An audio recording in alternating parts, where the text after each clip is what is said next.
तो सुमित पिछले पार्ट में देख लिया क्या है इकोनॉमी के बारे में। अब इसमें जानना है कि अर्थशास्त्र की प्रकृति क्या है, यानी कि इकोनॉमी का जो नेचर है वो क्या है। तो कहता है अर्थशास्त्र एक कला है, एक विज्ञान भी है, ठीक है। एक कला के रूप में अर्थशास्त्र हमें, मतलब कला के रूप में जो उन्होंने कला बोला है, एक कला के रूप में अर्थशास्त्र हमें एक उद्देश्य की प्राप्ति हेतु, मतलब उद्देश्य का मतलब होता है कि आपके पास कोई टारगेट है कि हमारा ये उद्देश्य है करना, वो उद्देश्य है करना, कि प्राप्ति हेतु एक सर्वोत्तम मार्ग को चुनाव करने में सहायता प्रदान करता है। यानी कि अगर आप इकोनॉमी को बारीकी से समझते हो, अर्थशास्त्र को बारीकी से समझते हो, तो आप अपने उद्देश्य की प्राप्ति आराम से कर सकते हो। ये उसमें आपको मार्गदर्शन करेगा। मार्गदर्शन का मतलब होता है वो आपको राह दिखाएगा कि ब्रो ये कर, ठीक है। और विज्ञान रूप में क्या होगा, एवं विज्ञान के रूप में अर्थशास्त्र विभिन्न चरों के मध्य कारण, मतलब ये क्या कहता है, विज्ञान के रूप में अर्थशास्त्र विभिन्न चरों के मध्य कारण एवं प्रभाव संबंध, यानी कि कॉज एंड इफेक्टिव रिलेशन को समझाने में समझाने में सहायता प्रदान करता है। इस बात का क्या मतलब है, अर्थशास्त्र के अंदर ना हर चीज़ जुड़ी हुई है, ठीक है। उन चीज़ों के बीच में क्या रिश्ता है ये हमें अर्थशास्त्र समझाता है, बस उसको थोड़ा सा बारीकी से जानना पड़ेगा तब समझ में आएगा, ठीक है। इसके अतिरिक्त विज्ञान के रूप में अर्थशास्त्र के निम्न शेषों के अंतर्गत समझा जा सकता है, मतलब एज अ साइंस हम इसको वास्तविक विज्ञान के रूप में भी जानते हैं, economy as a positive science. वास्तविक का मतलब जो रियल में होता है, पॉजिटिव होता है एक तरीके से, वास्तविक जो रियल में है, ठीक है। एक वास्तविक विज्ञान के रूप में अर्थशास्त्र केवल मदों के मध्य कारण एवं प्रभाव संबंध को परिभाषित करने तक सीमित रहता है। ये क्या कह रहा है, वास्तविक विज्ञान अर्थशास्त्र केवल मदों के मध्य कारण एवं प्रभाव संबंध को, अब इसने कहा मदों, अब मान के चल दो चीज़ें कोई भी, से एग्जांपल हमने कहा कि भाई टमाटर, हमने एक चीज़ उसको बोला कि टमाटर एक वस्तु की तरह लिया हमने टमाटर को, और उसकी कीमत, इनके बीच में क्या रिश्ता है। टमाटर बहुत ज़्यादा महंगे बिक रहे हैं आज के दिन, तो लोग उसको कम खरीद रहे हैं। तो उसने बताया कि जब चीज़ें बहुत ज़्यादा महंगी होती हैं, नॉर्मल चीज़ें, तो लोग उनको कम खरीदते हैं, और जब चीज़ें थोड़ी सस्ती हो जाती हैं तब लोग उनको थोड़ा सा ज़्यादा खरीदते हैं। तो रिश्ता जो उन्होंने निभा दिया, ठीक है। अब आगे इसमें पढ़ने को मिलेगा कि भारत की जो जनसंख्या है वो तकरीबन 140 करोड़ है। अब इसको कंट्रोल कैसे करना है, आगे क्या करना है, उस पर भी डिसीजन आप इसको देखते रह सकते हो। तो वो ये कहता है कि इनके बीच में, मतलब वो रिश्ते को बताता है, इसके स्वरूप केवल क्या है पर जोर दिया जाता है, मतलब कि क्या प्रॉब्लम है, क्या प्रॉब्लम है हमें बता। तो कहता है कि इसके रूप, जब आप पॉजिटिव साइंस के हिसाब से बात करोगे तो इसके रूप में क्या कहता है, क्या है पर जोर दिया जाता है। इसमें अर्थशास्त्री क्या होना चाहिए पर मंथन नहीं करते हैं।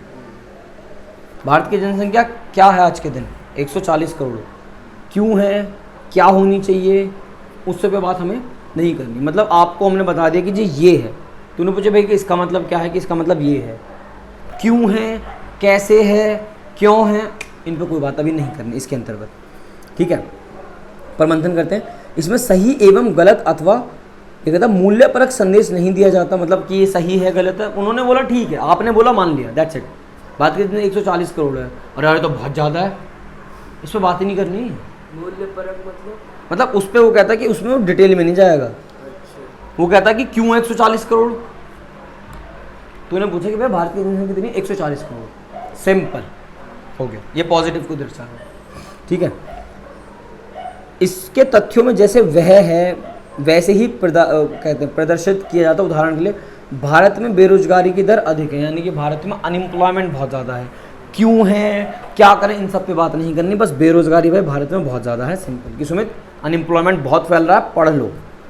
भारत की जनसंख्या 100 करोड़ से अधिक है, सिंपल।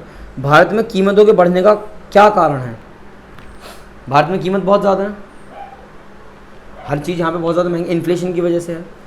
एक नोट उसने लिखा है, छात्रों को यहाँ पर यह बात ध्यान रखनी चाहिए कि दिए गए वाक्य गलत हो सकते हैं, तथ्यों की सच्चाई जांच का विषय है, इस विषय की वास्तविक यानी कि पॉजिटिव का प्रभाव नहीं पड़ता। अब जैसे हमने कहा जी भारत की जनसंख्या 100 करोड़ से ज़्यादा है, अब 140 करोड़ तो हमने अप्रॉक्स बताया ना, कम भी हो सकती है, ज़्यादा भी हो सकती है। तो यहाँ जो तथ्य देते हैं, जो पॉइंट्स देते हैं, वो सही भी हो सकते हैं और वो गलत भी हो सकते हैं। आपने पूछा कि जी अब कोई हमसे बाहर आके हो रहा है कि हाथी उड़ रहा है, उड़ने दो, ठीक है भाई, मान ले, उड़ता है, नहीं उड़ता ना, पता है ना हमें, वैसे ही नहीं करनी, सिंपल। अब हो सकता उड़ रहा हो कोई, उसने देख लिया उस सपने में, तो वो हमें आके बता रहा है। तथ्य गलत भी तो हो सकता है, हमने मान लिया ठीक है भाई, सिंपल। आगे आ जाओ। विज्ञान के रूप में क्या है, ऐसे नॉर्मेटिव साइंस। तो पॉजिटिव, इसको पॉजिटिव इकोनॉमी और नॉर्मेटिव इकोनॉमी के उसमें आ जाते हैं, जो नीचे पढ़ने का भी हमें मिलेगा, ठीक है। क्या कहता है, एक आदर्श विज्ञान के रूप में अर्थशास्त्र इस बात पर जोर देता क्या होना चाहिए। वहाँ कहता क्या है, ये क्या है, ये वाला अपना टोन होता, तेरा भी होता है, क्या है, आ तो रहा हूँ, क्या होना चाहिए। यह वास्तविक परिस्थितियों को मूल्यों एवं आदर्शों के परिदृश्य पे अवलोकित करता है। अजीब है, दोबारा पढ़ते हैं। यह वास्तविक परिस्थितियाँ, मतलब जो रियल में, जो ये वास्तविक परिस्थितियाँ हमने पहले पढ़ी नॉर्मेटिव में, उसमें मैंने बोला कि भारत की जनसंख्या 140 करोड़ है कि यार अब उसके बारे में यहाँ बात कर सकते हैं क्या, ज़्यादा नहीं है, कुछ नियम लाने चाहिए, लाइक दो बच्चे बहुत हैं। अगर आप 2 से ज़्यादा बच्चे करोगे तो उन्हें किसी भी प्रकार की जो सरकारी जो हेल्प मिलती है वो नहीं मिलेगी, वो सरकारी नौकरी नहीं कर सकते, उन्हें सरकारी राशन वाशन के कार्ड में आप उनको नहीं लिखवा सकते, उसकी जिम्मेदारी फिर आप स्वयं लेंगे, ठीक है। यह वास्तविक परिस्थितियों के मूल्यों एवं आदर्शों के परिदृश्य पर अवलोकन करता है, यानी कि उनके जो अभी हमने पीछे पढ़ा था कि भाई 100 करोड़ से ज़्यादा पॉपुलेशन है, बेरोजगारी बहुत ज़्यादा है, कीमतें बहुत बढ़ रही हैं, तो उन पे बात हम यहाँ कर सकते हैं, ठीक है। एवं यह ये क्या कहता है, विवेचना करता है कि जो स्थितियाँ हैं वे वांछित हैं अथवा नहीं। यह मूल्यपरक संदेश देता है। वहाँ मना कर रहा था कि नहीं देता, मतलब आप उस पर डिस्कशन नहीं कर सकते, आप यहाँ डिस्कशन कर सकते हो। एवं अवांछित परिस्थितियों को बचने के तरीके सुझाता है, जैसे भारत में बेरोजगारी कैसे कम की जाए, वहाँ बेरोजगारी थी, सिंपल, कैसे कम की जाए। नोटबंदी का क्या निर्णय सही था या गलत था। भारत में नोटबंदी हो गई, ठीक है, कि नोटबंदी क्या है कि 1000 और 500 के जो पुराने नोट है वो बंद कर दिए, सिंपल। ये सही है, ये हो जाएगा पॉजिटिव में, इस वाली में, पहली वाली में पॉजिटिव में। वो सही है या गलत रहा, यह आ जाएगा नॉर्मेटिव में, यानी कि वैज्ञानिक रूप में। आदर्श विज्ञान और उसमें क्या कहता है, वास्तविक विज्ञान, फर्क है। क्या जीएसटी को लागू करने का निर्णय देश हित में था। जीएसटी क्या है कि भाई ऐसा हुआ कि जब बहुत सारे टैक्सेस थे ना, उनको ना एक साथ करके गुड्स एंड सर्विस टैक्स बना दिया गया। अब वो सही था या गलत था, उसके ऊपर बात कर सकते हो आप लोग आदर्श विज्ञान में, यानी कि नॉर्मेटिव साइंस में। और जीएसटी 1 जुलाई 2017 को लागू हुआ था, सिंपल चीज़ कि जीएसटी कब लगा था, 1 जुलाई 2017, सिंपल, ठीक है। वो आएगा किसमें, वास्तविक विज्ञान में, ठीक है। आ जाते हैं फिर वापस से यहाँ पे। तो ये डिफरेंस उम्मीद हम 3 नंबर के हिसाब से पढ़ सकते हैं, कोई बुरा नहीं है 3 नंबर के हिसाब से, जब हमें वो माइक्रो इकोनॉमिक्स में क्वेश्चन देता है। एक बात और ध्यान रखना, चीज़ें लिखनी आनी चाहिए, तो जितना पढ़ाया जाए सिर्फ उतना करना है, बहुत ज़्यादा हम डिस्कस नहीं करेंगे, ठीक है। उसके बाद में नहीं, बहुत आराम से 3-4 महीने में ख़त्म हो जाएगा, बहुत आराम से करने के बाद भी। बाकी फिर हम अपना वक्त लेंगे, लाइक 1 शॉट्स बनाने हैं, क्वेश्चंस करने हैं, बहुत वक्त मिलेगा, ठीक है। अर्थ क्या है वास्तविक अर्थशास्त्र का। वास्तविक अर्थशास्त्र के अंतर्गत आर्थिक मुद्दों को तथ्यों के आधार पर प्रदर्शित किया जाता है या वास्तविक परिस्थितियों को दर्शाता है, ठीक है। यहाँ क्या कहता है, आदर्शात्मक के अंतर्गत आर्थिक समस्याओं के अध्ययन एवं आदर्श स्थिति की परिभाषित किया जाता है। तो हमने कहा था ना कि क्या है वो यहाँ डिस्कस हो रहा है, क्या करना है वो यहाँ डिस्कस हो रहा है, या क्या होना चाहिए। उदाहरण, भारत की अर्थव्यवस्था के मूल्य स्तर निरंतर बढ़ रहा है। भारत की अर्थव्यवस्था के मूल्य, लाइक हमारी जीडीपी लगातार इंक्रीज हो रही है, पर एक बात और है, भारत में बढ़ती हुई कीमतों, ये कह रहा है कि मूल्य स्तर निरंतर बढ़ रहा है, मैंने उल्टा बोल दिया जीडीपी वाला। भारत की अर्थव्यवस्था में मूल्य स्तर मतलब कि जो चीज़ें दाम हैं, प्राइजेज हैं, कीमतें लगातार महंगी होती जा रही हैं, ये बात आएगी वास्तविक अर्थशास्त्र में, ठीक है। लेकिन वो यहाँ क्या कह रहा है, भारत को बढ़ती हुई कीमतों के स्तर को रोकने के लिए कदम उठाने चाहिए।